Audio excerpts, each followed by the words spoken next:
د افغان لوبډلې لپاره د توپ اچونې د روزونکي په توګه د ډوین براو ټاکل کېدو ته کورني او نړیوال غبرګونونه.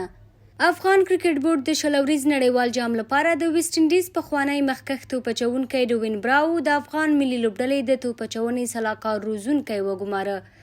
افغان لوبډله د مهال په ویسټ انډیز کې په تمریناتو بوخته ده او براو به هم له نړیوال جام د مخه له لوبډلې سره یوځای شي.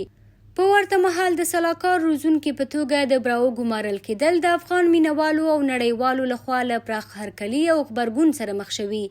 په خواله رسنیو افغان مینوالو د دغه اقدام په اړه لیکلي چې د براو ګمارل کېدل به افغانستان ته بې څه نه وي، ځکه نوموړی په شلوریز کرکټ کې خورا لوی نوم دی او په نړیوال جام کې به یې له افغان لوبډلې سره تجربې ډېره مرسته وکړي، ځکه نوموړی د همغه هیواد دی چیرې چې نړیوال جام ترسره کیږي، نو د هوا ویشتنځای او له مسلکي اړخه د لوبې په ټول وضعیت ښه پوهیږي.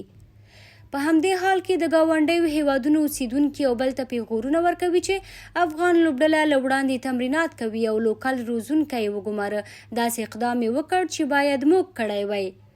بل لور ډوین براو هم د افغان لوبډلې د سلاکار روزونکي په ګمارل کېدو خوښي ښودلې او په خپل انسټاګرام یې له راشد خان سره په خپور کړي انځور لیکلي: زه تاییدوم چې د نړیوال جام لپاره به له افغان لوبډلې سره کار کوم.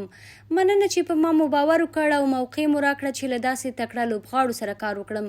زه د نوي چلنج ته سترګې په لاره او ورته بې صبرانه په تمه یم. نوموړي همداراز د انځور په اړه زیاته کړې چې دقیقاً د هغې شیبې انځور دی چې له راشد خان سره یې د دغه رول په اړه خبرې کولې. دا په داسې حال کې ده چې تیر 50 اوریز نړیوال جام کې هم افغانستان د هند پخوانی لوبغاړی اجای جدیجا ټاکلی و چې له امله یې افغانستان په هند کې له تمې پورته ښې لوبې وکړې.